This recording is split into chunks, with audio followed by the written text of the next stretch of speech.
WhatsApp guys, आज हम देखने वाले हैं क्या हिंदू विरोधी है कांग्रेस, कांग्रेस की राजनीति का पोस्टमार्टम। ओ भैया, आज रौनक का फनतंत्र का एपिसोड है। वीडियो की इंटरेस्टिंग, अगर आप चैनल पर हैं तो प्लीज सब्सक्राइब, वीडियो कर दे लाइक। 1 2 3 गो। दोस्तों, कल तक कांग्रेस में रहे आचार्य प्रमोद कृष्णम ने एक बयान दिया। उस बयान ने पूरे देश को हिला कर रख दिया। क्या कहा था उन्होंने, पहले आप वो देखिए। राहुल गांधी जी ने अपने नजदीकी लोगों की एक बैठक में अमेरिका के रहने वाले अपने एक शुभचिंतक के कहने पर, इशारे पर, सलाह पर यह बात कही थी कि अगर हमारी सरकार बनती है तो हम सुपर पावर कमीशन बना करके राम मंदिर के फैसले को पलट देंगे। आपको बता दें, इससे पहले राम मंदिर की प्राण प्रतिष्ठा के वक्त कांग्रेस के लीडर्स ने उस कार्यक्रम में न जाने का फैसला किया, तब भी आचार्य प्रमोद ने अपनी पार्टी की खूब आलोचना की थी और उसके बाद पार्टी छोड़ दी। और आचार्य प्रमोद ही नहीं, एक के बाद एक कई कांग्रेसी लीडर्स पार्टी के एंटी हिंदू रवैये की वजह से कांग्रेस छोड़ रहे हैं। अभी कुछ दिन पहले 2 दशक से भी ज्यादा कांग्रेस में रही राधिका खेड़ा जी ने पार्टी छोड़ी, तो उन्होंने कहा कि राम मंदिर के दर्शन करके आने के बाद पार्टी के कुछ नेताओं ने उन्हें कमरे में बंद कर दिया था। छत्तीसगढ़ प्रदेश कांग्रेस कार्यालय में अभद्रता हुई, मुझे वहाँ पे धक्का मुक्की करी गई, कमरे में बंद कर दिया गया, लेकिन मेरे साथ न्याय नहीं हुआ। मैं चीख चीख कर गुहार करती रही, छोटे से लेकर सबसे बड़े शीर्ष नेतृत्व तक गुहार करती रही, लेकिन मुझे न्याय नहीं मिला। और ऐसा नहीं है कि ये कोई दल बदलू टाइप के नेता है। राधिका जी 2 दशक से ज्यादा कांग्रेस में थे। इसी तरह टीवी डिबेट्स का जाना माना चेहरा और कांग्रेस के पूर्व नेता गौरव वल्लभ भी ऐसी ही बात कहकर पार्टी छोड़ चुके हैं।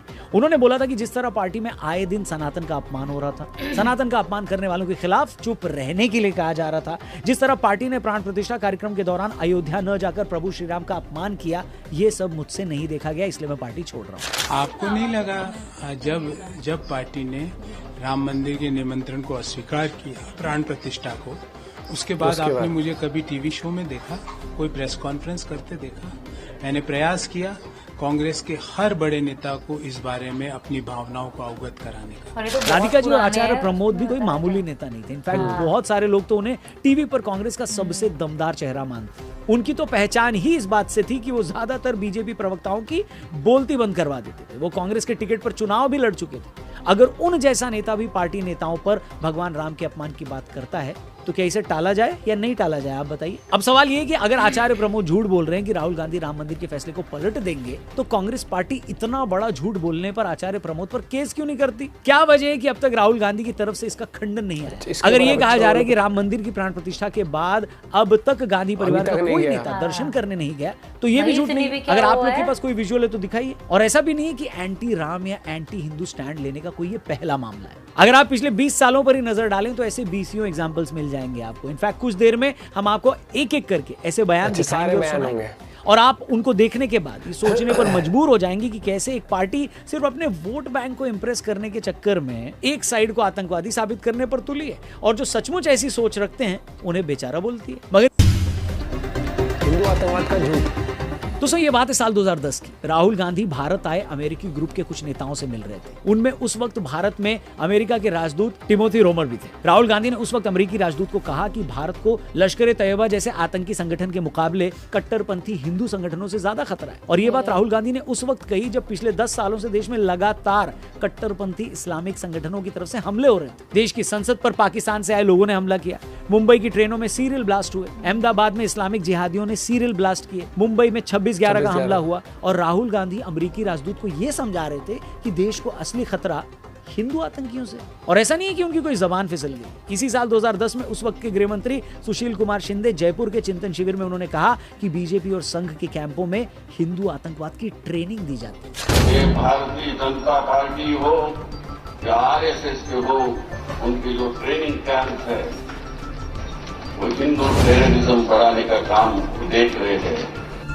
और 2008 में मुंबई में 26/11 के सीरियल धमाकों के बाद दिग्विजय सिंह का बयान तो शायद ही कोई भूला होगा। उस वक्त जब पूरी दुनिया उस हमले का दर्द झेल रही थी, 250 से ज्यादा लोग पाकिस्तानी आतंकियों के हमले में मारे गए, दिग्विजय सिंह आगे आकर बोल रहे थे कि ये हमले तो आरएसएस की साजिश है। हिंदू आतंकवादी नहीं हो सकता, लेकिन जो भी हिंदू आतंकवाद में पकड़ा जाता है वो आरएसएस का क्यों होता है, इसका जवाब भी आरएसएस को देना चाहिए। मैं पूछता हूँ कैसी सोच है ये? देश पर ज्यादातर हमले पाकिस्तानी जिहादियों की तरफ से हो रहे हैं, फिर भी राहुल गांधी देश को असली खतरा हिंदू आतंकवाद से बताते हैं। सुशील कुमार शिंदे और दिग्विजय सिंह जबरन हिंदू आतंकवाद का नैरेटिव फैलाते हैं। और तो और उस वक्त यूपीए सरकार में रेल मंत्री रहे लालू यादव के रहते ये साबित करने की कोशिश की जाती है कि गोधरा की ट्रेन में किसी ने बाहर से आग नहीं लगाई, बल्कि वो एक हादसा था। मतलब हिंदुओं को उन मामलों में भी फंसाओ जिससे उनका कोई लेना देना ही नहीं है, और दूसरे पक्ष को वहां भी क्लीन चिट दे दो जो सीधे सीधे तौर पर उन्होंने ही किया और उसके लिए वो जिम्मेदार है। आतंकियों को सम्मान, जैसे कि मैंने कहा, यहाँ बात सिर्फ ये नहीं है कि हिंदुओं को आतंकी बताकर कांग्रेस को एक पक्ष को खुश रखना है, वो तो दूसरे पक्ष को खुश करने में इतने आगे निकल जाते हैं कि उसके बड़े बड़े नेता आतंकियों को भी जी और साहब कहकर पुकारने लगते हैं। अब आप ये 3 बयान सुनिए और खुद कमेंट करके मेरे को बताइएगा कि क्या इन तीनों की जबान फिसल गई थी, या इनकी हिंदी कमजोर है, या फिर नीयतें खराब। मसूद अजहर जी हाफिज सईद साहब, हाफिज सईद साहब, अफजल गुरु जी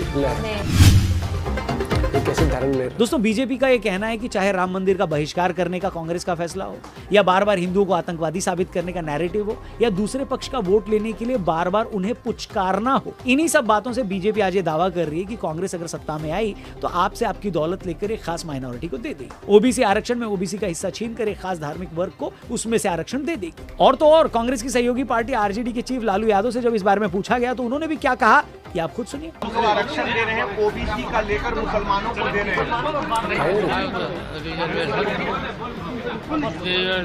मिलना चाहिए मुसलमानों को। हम फिर से इस बात को अंडरलाइन कर दें कि किसी भी पार्टी को वोट लेने के लिए एक सेक्शन को, एक वर्ग को पुचकारना और दूसरे को गाली देना बिल्कुल जायज नहीं है, बिल्कुल सही नहीं है। मगर जब आप बार बार साल दर साल ऐसा करते रहें तो फिर ये मत कहें कि हमें ऐसा क्यों कहा जाता है। बीजेपी का कहना है कि अगर झूठ है तो कांग्रेस ये साबित कर दे कि उसके नेताओं ने हिंदू आतंकवाद को देश के लिए बड़ा खतरा नहीं बताया था। भारतीय जनता पार्टी का यह भी कहना है कि अगर झूठ है तो कांग्रेस पार्टी आगे आकर यह भी बोल दे कि हम सत्ता में आए तो धारा 370 को नहीं हटाएंगे। अगर आचार्य प्रमोद झूठ बोल रहे हैं तो कांग्रेस नेता कह देना कि राहुल गांधी ने कभी नहीं कहा कि सत्ता में आए तो राम मंदिर का फैसला पलट देंगे। अगर लालू जी मुसलमानों को आरक्षण देने की बात झूठ बोल रहे हैं तो कांग्रेस कह दे कि नहीं, हम ऐसा नहीं करेंगे। मजे की बात यह है कि चुनाव के वक्त जब सारा खेल होता ही है नैरेटिव गढ़ने का, धारणाएं बनाने का, तो कांग्रेस इन बातों का खंडन क्यों नहीं करती? बिल्कुल आके करना चाहिए, पर ये क्यों नहीं करती, इसकी वजह बेहद साफ है कि शायद वो भी यही चाहती है कि जिस वर्ग का उसे वोट लेना है वो भी यही माने कि कांग्रेस ऐसी ही है। उसे ये लगे कि अगर कांग्रेस सत्ता में आई तो मुसलमानों को आरक्षण देगी। कांग्रेस चाहती है कि उसका वोट बैंक ये माने कि कांग्रेस अगर सत्ता में आई तो राम मंदिर का फैसला पलट सकती है। आपको याद होगा कि 8 साल पहले कांग्रेस के वरिष्ठ नेता मणिशंकर अय्यर ने पाकिस्तान में जाकर कहा था कि अगर पाकिस्तान को भारत से रिश्ते सुधारने हैं तो उसे मोदी को हटाना होगा। यही मणिशंकर अय्यर थे जिनकी बेटी पर यह आरोप लगा था कि उन्होंने राम मंदिर की प्राण प्रतिष्ठा से पहले मुसलमानों के पक्ष में उपवास रखा था। इसे लेकर उन पर केस भी हुआ था और इन्हीं अय्यर जी ने इस साल भी पाकिस्तान जाकर फिर से मोदी की आलोचना की और पाकिस्तान की जमकर तारीफ की। अब होता यह है ना बॉस कि जब भी अय्यर और दिग्विजय सिंह जैसे नेता ऐसे बयान देते हैं तो पार्टी उसे उनका निजी बयान बोलकर पल्ला झाड़ लेती है, लेकिन अंदर उन्हें कहीं ना कहीं ये पता होता है कि ये लोग हैं तो कांग्रेस के ही। उनके ऐसे बयान देने से उनका खास वोटर वर्ग खुश हो जाएगा। इसलिए बीजेपी अगर ये कहती है कि कांग्रेस पार्टी मुस्लिम अपीजमेंट की पॉलिटिक्स करती है तो वो भी झूठ नहीं कहती। मगर दिक्कत तब आती है कि जब आप एक वर्ग को खुश करने के लिए इस देश के बहुसंख्यक को ही गाली देने लगते हैं, उनके सबसे बड़े आराध्य भगवान राम का अपमान करने लगते हैं। ये किससे बर्दाश्त होगा बताइए? और शायद इसीलिए भगवान राम के इस अपमान से दुखी होकर आचार्य प्रमोद से लेकर राधिका खेड़ा और गौरव वल्लभ तक एक एक पुराने कांग्रेसी नेता पार्टी छोड़ रहे हैं। बाकी इस पूरे मैटर पर आप क्या सोचते हैं? या आपको लगता है कि ऐसा कुछ नहीं है, ये बीजेपी का फैलाया झूठ है, कांग्रेस बहुत मासूम है? जो भी आप सोचते हैं कमेंट करके जरूर बताना। वीडियो सही लगी हो इसे जमकर फैलाना, शेयर जरूर करना, चैनल सब्सक्राइब करेंगे, वीडियो को लाइक करेंगे, हमको बहुत अच्छा लगेगा। भाई मेरे को तो सीरियसली बता रही हूँ, नॉर्मल लेवल पे भी ऐसा लीडर नहीं चाहिए जो बाहर देशों में जा जाके अपने वो रोने रोए, हम मेरे देश में तो ये हो रहा है, मेरे देश में तो ये हो रहा है। और ये इनका जो बयान है ना राम मंदिर वाला, जो गौरव और जो दूसरे आचार्य, उनका उस टाइम भी आया था, स्टैंड लिया था उन्होंने, ये चीज है। और आप इस तरीके से नहीं कर सकते। अगर आप उसको बीजेपी का स्टंट कह रहे थे तो आप देश के लोगों की वो सब पहन के, जनेऊ वगैरह पहन के वो काल्पनिक भी तो बता दिया था, भगवान राम को तो काल्पनिक प्रूफ कर रहे थे। शिव जी के ऊपर वो सब चढ़ा पूजा, क्यों फिर करते हो इतना? तो कुछ भी मत करो। जाएगा फिर तो तुम्हारे लिए तो फिर सारे भगवान काल्पनिक है। मुझे तो बहुत दोगलापन दिखता है भैया, सीधी सी बात है, ठीक है। और वो कौन था, वो मेरे को नाम याद नहीं आ रहा, वो कश्मीर का था जिसको बुला के उसका मीटिंग भी करते थे, बैठते थे उसके साथ। नहीं, आज मैं इस चीज को क्लियर बोलती हूँ, जब ये बोलता है ना कि हिंदू आतंकवादी हिंदू, ये पाकिस्तान के एक बंदे ने वो दिया था बयान कि फिर ऐसा क्यों होता है कि जब बम जो ये ब्लास्ट और ये आतंकवादी, ठीक है, अल्लाह अकबर बोल के बंदा फट जाता है। कभी कोई जय श्री राम बोल के गया है वहां पे और बंदा फट पड़ा हो कि वहां पे इतने लोगों को ऐसी ट्रेजेडी सुनी है इस तरह की? मतलब क्यों होता है? ये पाकिस्तान के ही न्यूज उसका बता रही हूं। और वो पाकिस्तान से दोस्ती सुधारने के लिए मोदी को हटा नहीं कह रहे। अरे भैया यार, दोस्ती क्यों सुधारेंगे उससे जिस देश ने वहां पर खेती बाड़ी से ज्यादा टेररिज्म की खेती बाड़ी कर रही है, जिस देश ने। पता है क्या, मुझे लगता है यहीं पे टॉपिक खत्म हो जाना चाहिए। जो पाकिस्तान में जाके बोल रहा है कि तुमसे, पाकिस्तान जैसे देश से बोल रहा है कि तुमसे रिश्ते सुधरेंगे, इस वाले उसको हटा दो। वाह, पाक जैसे देश से लोगों को ये लगता है। और एक और सिंपल सी चीज़, काफ़ी लोगों को ये लगता है कि सरकार आई रोजगार देगी। जैसे एग्जांपल बहुत चल रहा है कि हर साल 2 करोड़ नौकरी देने का वो वादा था, हर एक चीज़ थी। मैं एक चीज़ कहता हूँ, अगर सबको ही पूरे देश को सरकारी नौकरी मिलने लग गई ना भैया, तो इस देश में खाने के लाले पड़ जाएंगे, देश का भट्टा बैठ जाएगा। 2014 से पहले तो सब एसडीएम सबको नौकरी मिली हुई थी ना। तो इस इतने बड़े बहकावे में आके अगर आप वोट दे रहे हो तो बहुत बड़ी चल रहा है। 2014 से पहले क्या कोई पंचर लगाने वाला नहीं था, कोई रिक्शा चलाने वाला नहीं था देश में, या कोई भीख मांगने वाला नहीं था, या कोई लेबर चौक पे नहीं खड़ा था 2014 से पहले? एक चीज देखना, और बाद में खड़े हो गए सारे। वाह। कांग्रेस के पिछले 10 साल उठाना और मोदी सरकार के 10 साल उठाना, और आप पेट्रोल की प्राइस देखना, उनके 10 साल में कितने से कितने परसेंटेज बढ़ी, और मोदी जो कार्यकाल था उसमें कितने परसेंटेज बढ़ी। आपको महंगाई का ना असर पता लग जाएगा। जितने उछल रहे हैं ना कि पेट्रोल इतने तक पहुंच गया, आपको मुंह पे एक बहुत बड़ा तमाचा मिलेगा। तो जरूर उसको चेक करिएगा। पर फैक्ट कि जब कांग्रेस लगातार 10 साल में थी, तो पहले साल से लेकर आखिरी साल तक क्या रेट था पेट्रोल का, कितना हो गया था, कितने परसेंटेज बढ़ा था, और मोदी के आने के बाद 10 साल में पेट्रोल कहां पहुंचा। तो ये चीज देख लेना। और किस पोस्ट की क्या तनख्वाह थी उनके टाइम पर, और कितनी पोस्ट की कितनी हुई है, ठीक है। ये आटे के रेट से लेकर हर एक चीज देख लेना। और आपका महीने का खर्च कितना होता था, पूरी सैलरी में से कितना परसेंटेज आपका बजट में जाता था महीने के, और अब कितना परसेंटेज बजट आपके। मान लो आपका पहले 2000 रुपए में घर का राशन पानी आ जाता था, अब मान लो आपका घर का राशन पानी 8000 रुपए में आ रहा है, ठीक है, आप आ रहा है। लेकिन आप ये देखो, जब इंसान 2000 रुपए का बजट आ रहा था तो 10-12 हजार रुपए कमा रहा था। आज उसी पोस्ट के इंसान 50-60 हजार, वहां आपके 8000 बचते थे, 40-50 हजार रुपए बच रहे हैं। 2000 तनख्वाह भी होती थी एक टाइम पे। और वाकई जिसको जरूरत है ना राशन पानी की, उसके सरकार कर रही है। लेकिन अगर बैठ के खटाखट फटाफट डेटा भी और 1 लाख रुपए अकाउंट में भी आ जाएंगे ना, तो आप देश के युवा को तरक्की, एजुकेशन और नौकरी हासिल करने के लिए प्रेरित नहीं कर रहे हो ऐसे भाषण से। आप उसको कह रहे हो कि अगर तू कुछ नहीं कर रहा, हम तेरे मजे दिलाएंगे पूरे। सपोर्ट सिस्टम या फिर एक फाइनेंशियल सपोर्ट उनको दिया जाता है जो बूढ़े हो गए हैं या जो नहीं कर पा रहे हैं, जिनकी एज हो गई है।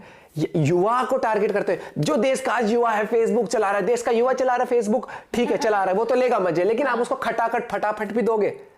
ये फास्टैग सिस्टम नहीं है। फास्टैग में भी इंसान को खुद रिचार्ज करना पड़ता है, ठीक है। अगर आपको देश की तिजोरी इतनी ही प्यारी है कि आप किसी को भी ऐसे ही बांट के खुश कर दोगे वोट लेने के लिए, ठीक है, तो तुम अपने कार्यकाल में जितना तुमने कमाया तो तुम दे लो उनको, ठीक है। यहाँ पर टैक्स अर्न करके लोग बड़ी मुश्किल से पैसा जुटाते, मेहनत करके कमाते हैं, फिर तुम कह देते हो कि हम तो उनसे लेके गरीबों को भी दे देंगे, ठीक है। गरीबों से कभी दिक्कत नहीं हुई है, लेकिन एक खास वर्ग को टारगेट करके इस तरीके से कह देना, या फिर आपको कह देना कि हम तो खटाखट फटाफट दे देंगे। क्यों भाई, सीरियसली आप एक देश के युवा को कभी तो कहते हैं नौकरियां नहीं मिल रही है, रोजगार देंगे। एक जगह तो सबसे रोजगार देने की बात करते हैं कि नौकरी नहीं दे रहे, बेरोजगार है, बेरोजगार है, बेरोजगार। तुम तो पैसा दे रहे हो, और वो भी जिन लोगों ने नौकरी करके कमा के दिया। एक जगह तो सीधा ही बोल दे, नौकरी की तुम्हें जरूरत ही क्या है, हम तो फ्री में तुम्हें पैसे देंगे। दोगलापन इन्हीं चीजों में देख लिया करो आप, ठीक है। बढ़िया भैया, 2014 से पहले तो सबके हाथों में नौकरियां थी बहुत ज्यादा, और डिक्टेटरशिप तो अभी आई है। 2014 से पहले ना पूरे भारत देश में एक भी पंचर वाला था, ना कोई सड़क पे भीख मांगता था, ना लेबर चौक तो बने ही 2014 के बाद। उससे पहले किसी को ये सब राशन भी तो नहीं चाहिए था, नहीं चाहिए। और सबसे बड़ी बात, 2014 से पहले डिक्टेटरशिप तो थी नहीं ना। डिक्टेटरशिप अब आई है क्योंकि अब सोशल मीडिया पे हर एक इंसान कुछ ना कुछ बोल रहा है। वो याद है भुखमरी कितना बड़ा वो आया था, वो तो 2014 के बाद ही आया होगा ना, उससे पहले तो हुआ ही नहीं। सिंपल सा ही है, डिक्टेटरशिप आ गई ना तो रोज फेसबुक पे यूट्यूब के थंबनेलों में डिक्टेटर मोदी, मोदी की आंखों में से लाल लाल निकाल के डिक्टेटर मोदी छाप छाप के दुनिया लगी हुई है। ये ट्रू डिक्टेटरशिप होती है ना। तो एक बार यही हरकत ना चाइना में जाके पोस्ट करना, और आप फिर देखना कि रातों रात आपके साथ हैप्पी बर्थडे टू यू होता है, या आप बोलते हो अरे मेरा तो बर्थडे था, मैं कहाँ आ गया। तो थोड़ा सा लॉजिकली चलो, लेकिन वो क्या ना एक नैरेटिव, एक मुझे लगता है एक ना कैंपेन इस तरीके से बना दी गई है लोगों के माइंड में कि मोदी ने तो रोजगार नहीं दिया, हम तो रोजगार देते थे और हम रोजगार दे देंगे। भैया बहुत गजब चल रहा है देश, ठीक है। हमले भी इन्हीं के टाइम पर हो रहे हैं, टेररिज्म में यही करवा रही है ना, उससे पहले तो देश में कुछ हो ही नहीं रहा था। कुछ नहीं हुआ था तो उससे पहले। कई लोगों को ना अंधभक्त कहते थे जो मोदी की तारीफ कर देते हैं। मैं ये कहना चाहता हूँ अंधभक्त इन सब चीजों को छोड़ के ना आप ये देख लो कि अब जो आपके साथ जुमले करे जा रहे हैं ना, क्या वाकई में पता है कमेंट में क्या आता है, बस 2 करोड़ नौकरी और 15 लाख रुपए का, मतलब तुम आज भी 15 लाख पे डिपेंडेंट हो, और आज भी तुम उस पार्टी के लिए खुश हो जो तुम्हें 1 लाख रुपए युवाओं को दे रही है। अपने पेरेंट्स से पूछना जो मेहनत करके यहाँ तक पहुंचे हैं, क्या वो एक्सेप्ट करेंगे कि आप चाहोगे कि आप वो चाहते होंगे कि उनका बेटा लाख रुपए ले ले बस सरकार से, या फिर वो अच्छी नौकरी करे, मेहनत करे, 15-15, 20-20, 50-50 लाख के पैकेजेस हासिल करे, या वो 1 लाख रुपए की वो घर बैठे मिल जाए। सीरियसली, और लगता है आपको प्रैक्टिकली कि सबको ऐसा ऐसे मिल जाएगा? तो वो 1 साल मिल गया, लेकिन उसके बाद ना देश बर्बाद, सब बर्बाद। और ये जितने नेता है ना, मुंह पे बोलूंगा, इनकी तो तिजोरी भरी पड़ी है भैया, इनका पैसा है, ये तो अपना यहाँ नहीं तो अमेरिका, दुबई कहीं जाके रह लेंगे, ठीक है। और फिर ये हम इंडिया भारत को ऐसे देखते रहेंगे, देशभक्ति तो हम में पूरी है, लेकिन देश के अंदर कुछ नहीं बचा। तो अंधभक्ति भी नहीं करनी किसी की भी, और लॉजिकली भी चलना है आपको, तो थोड़ा सोच समझ के भी चले। और देश का स्टांस जितना इंपॉर्टेंट होगा ना इंटरनेशनल लेवल पे, कि इंडिया की तारीफ बड़े से बड़ी कंट्री करती होगी। आज बहुत सारे देश मुंह पे तारीफ करते हैं, अंदर कटते हैं इंडिया से, याद रखना। वो चाहते हैं देश बर्बाद हो, लेकिन देश तरक्की कर रहा है, और वो बहुत कम लोगों से देखी जाती है। बल्कि जो इमर्जिंग कंट्रीज है ना, वो इंडिया की तारीफ करते हैं, रियल वाली, क्योंकि इंडिया उनको लेके चल रहा है साथ में, ठीक है। पहले इंडिया बाकी के साथ चलता था, आज इंडिया उनसे आगे निकलकर और लोगों को साथ लेके चल रहा है। दबदबा नहीं बना रहा है, सपोर्ट दे रहा है, साथ दे रहा है। जबकि बड़ी कंट्रीज क्या करती थी, पहले दबाती। मुस्लिम कंट्रीज भी, हाँ, आप देख लोगे। हाँ, मिलते हैं आपसे वीडियो के साथ, बाय बाय, टेक केयर।